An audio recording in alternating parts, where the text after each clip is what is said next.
L'heure est venue pour vous informer, mesdames, messieurs. Merci de nous regarder de partout. Un seul titre est à la une de ce 12h. La province du Haut-Katanga fait actuellement face à une situation épidémiologique inquiétante de la Covid-19. Pour cela, 2 jours de confinement total ont été décrétés à Lubumbashi, à Kasumbalesa et à Kipushi. Un confinement réussi à plus de 80%.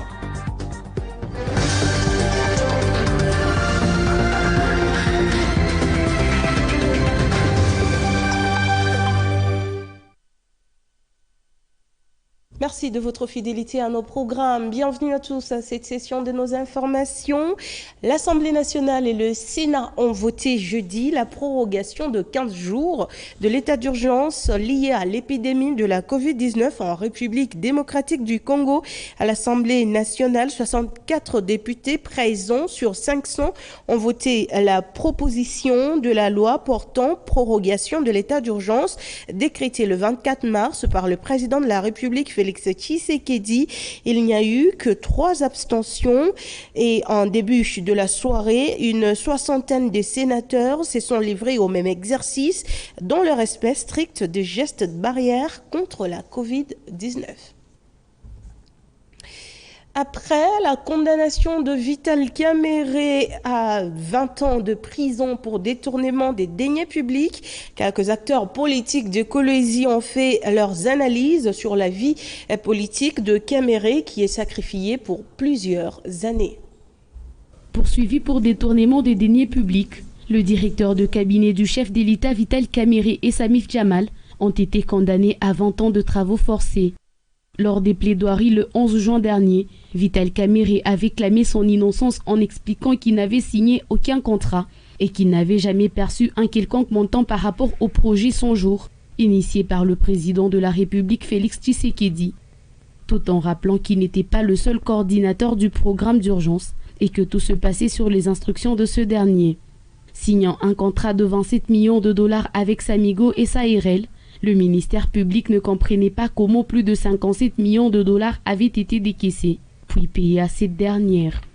Le tribunal a retenu contre Vital Kamerhe 20 ans de travaux forcés pour détournement, 15 ans pour corruption et enfin 10 ans d'interdiction de droit de vote et d'inéligibilité. Quant à Samif Jamal, le procureur a décidé aussi l'exclusion définitive du territoire national et l'arrestation immédiate de Moui Mandolé, du service d'import et export de la présidence impliqué dans ce détournement. C'était là le prononcé du jugement dans l'affaire opposant Vital Kamerhe et ses coaccusés au ministère public.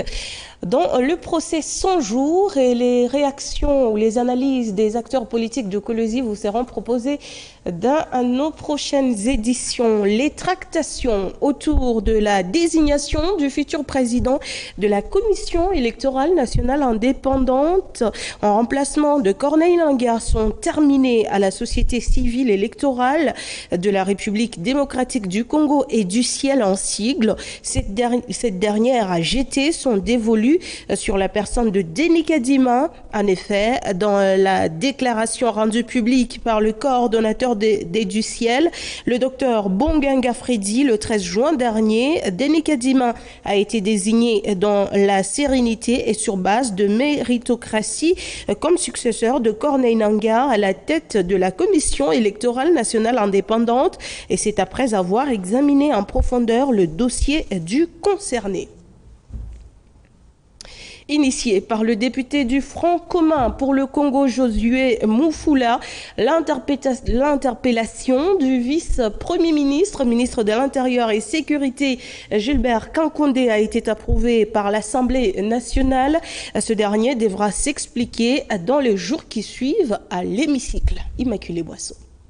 Au cours d'une plénière tenue le vendredi 19 juin, l'Assemblée nationale a approuvé l'interpellation du vice-premier ministre, ministre de l'Intérieur, Sécurité et Affaires coutumières Gilbert Kankondé pour s'expliquer sur les déploiements des policiers le 12 juin dernier, empêchant les députés d'accéder à l'hémicycle. Cette interpellation a été initiée par les députés Josué Moufoula du Front commun pour le Congo qui reproche au vice-premier ministre de l'Intérieur notamment la violation du siège du Parlement en plus de la situation sécuritaire intenable dans plusieurs coins de la République démocratique du Congo. Si c'est la plénière qui devait être interdite par rapport à l'élection du vice-président de l'Assemblée nationale, il fallait au moins laisser les députés entrer et travailler dans leurs commissions respectives. Et donc, cet acte a violé notre constitution par rapport au principe de séparation de pouvoir. C'est inacceptable et inadmissible, avait déclaré Josué Moufoula lorsqu'il déposait sa motion. Le vice-premier ministre Gilbert Kankonde sera donc tenu de se présenter en plénière dans le 8 jours à dater de sa notification. Il viendra s'expliquer sur l'objet de son interpellation. Ouverture dans la capitale RD congolaise ce lundi 22 juin d'une conférence panafricaine sur le projet Grand Inga et l'hydroélectricité en République démocratique du Congo et ses connectivités internes et externes, dénommée World Wide Energy en sigle WWE.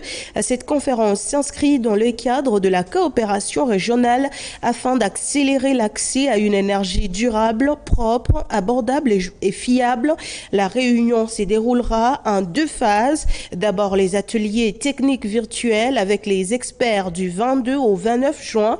Ensuite la réunion des chefs d'État africains en septembre et octobre 2020 sous la houlette du chef de l'État congolais Félix-Antoine Tshisekedi Tshilombo. Après l'annonce des mesures drastiques pour faire face à la Covid-19 au Lualaba, la mutuelle des chauffeurs de cette province se dit prête à accompagner cette décision du gouvernement. Cependant, elle pointe du doigt la responsabilité des passagers dans cette lutte. Grâce Kalang. La contribution de tout un chacun dans l'accompagnement du gouvernement provincial quant à l'applicabilité des mesures barrières au Covid-19 s'avère indispensable. La mutualité des chauffeurs du Lualaba affirme avoir sensibilisé ses troupes, mais la seule difficulté est que les passagers ne sont pas prêts à obtempérer à cette décision. D'abord, nous devons commencer par les passagers. Ils doivent d'abord eux-mêmes commencer à respecter d'abord les règles, puisque les agents là qui sont dans les parkings, même les chauffeurs, ne sont pas armés. Oui, les chauffeurs le font, mais il y en a de ces passagers qui sont têtus. Même à ma présence, je vois qu'il y a des passagers aussi qui sont très têtus, qui ne veulent pas respecter les règles. Et même pour porter seulement le masque ici, c'était vraiment difficile. La répétition étant la mère de science, Isaac Yav, président des chauffeurs du Lualaba, a appelé ses collègues à la conscience avant de le mettre en garde. J'aimerais leur demander de ne plus et de mieux respecter les règles. D'exiger aux clients avant d'entrer dans le véhicule d'avoir d'abord le masque et de respecter aussi la distanciation de 1 mètre. Et ceux qui ne veulent pas respecter les règles, ils vont se retrouver peut-être arrêtés et puis amendés. À ce jour, le taxi ne doit que prendre 3 passagers à bord et les minibus 10 dans les chauffeurs. Je vous l'ai dit, dès l'entame de ce journal, confinement réussi à plus de 80% jusqu'en début de la soirée à Lubumbashi dans le Haut-Katanga. La province fait face actuellement à une situation épidémiologique inquiétante de la Covid-19. 2 jours de confinement total ont été décrétés à Lubumbashi, à Kasumbalesa et à Kipushi. La correspondance de Ida Chilewu pour ample détail. Et après débats et délibérations, le Conseil a décidé d'un confinement total les samedis 20 et dimanche 21 juin 2020, en vue de permettre aux équipes de riposte de procéder au prélèvement des échantillons auprès des contacts de personnes contaminées. Annoncé depuis le mardi 16 juin, à l'issue du Conseil provincial de sécurité élargi à l'équipe de riposte de la Covid-19, c'est ce samedi 20 juin qu'a commencé depuis 4 heures du matin le confinement de 48 heures dans les villes de Lubumbashi et Kasumbalesa, ainsi que la cité de Kipushi dans le Haut-Katanga. À Lubumbashi, le confinement est une réussite presque totale, du moins pour ce qui est du centre-ville. Les avenues Kamanyola, Kasavubu, Lumumba, Sendwe, Tabora, pour ne citer que celles-là, sont désertes, enfin presque. On peut écouter les aboiements des chiens, des bruits sporadiques des moteurs des véhicules et des motos, spécialement les ambulances et les sensibilisateurs.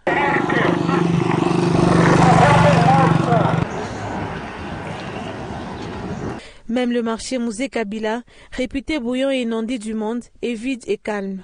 Tellement calme que l'on pourrait entendre le battement du cœur ou le son de la respiration à 10 mètres.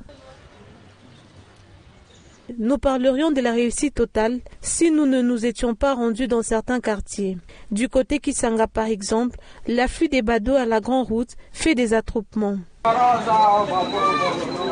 Les militaires peuvent même s'amuser un peu à la chasse.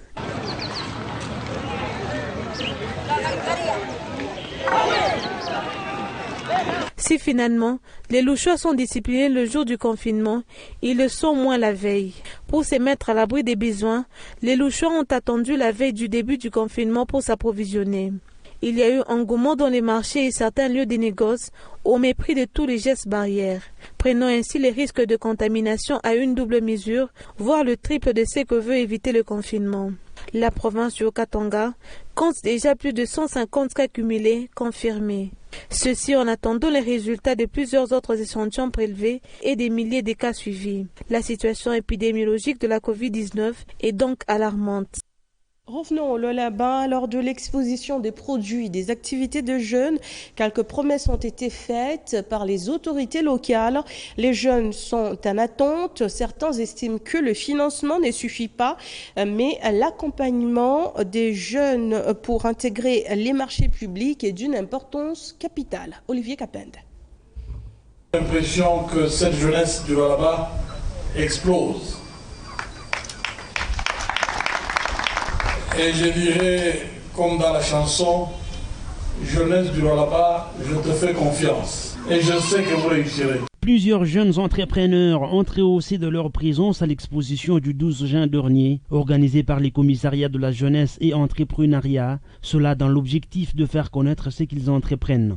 Financer le projet est une chose, faire accéder les jeunes entrepreneurs au marché public est une autre. Certains entrepreneurs qui n'ont jamais été financés par le gouvernement provincial estiment que le faire accéder au marché public est une meilleure façon de les aider. Comme tout entrepreneur qui se respecte, l'objectif de notre participation à cette foire était premièrement de promouvoir nos produits et nos services. En fait, nous sommes spécialisés dans les systèmes de sécurité. Et ce que nous faisons, nous vendons, nous installons et nous maintenons les systèmes de sécurité. La plupart des marchés, tels que les marchés publics, sont plus octroyés aux expats et non aux locaux. Déjà, j'ai apprécié tout ce qui a été dit. Cependant, même lorsqu'on donne certains financements aux jeunes, ce qui n'a pas été le cas pour notre entreprise, le plus important, ce n'est pas de donner le financement. C'est comme si on vous donnait du poisson. Il faudrait plutôt apprendre à pêcher. Parce que apprendre à pêcher, pour un entrepreneur, c'est que vous lui donnez des marchés, des situations réelles auxquelles il devra être confronté. Et c'est au travers de cela que la personne va évoluer. Lorsque vous lui donnez du poisson, c'est difficile parce que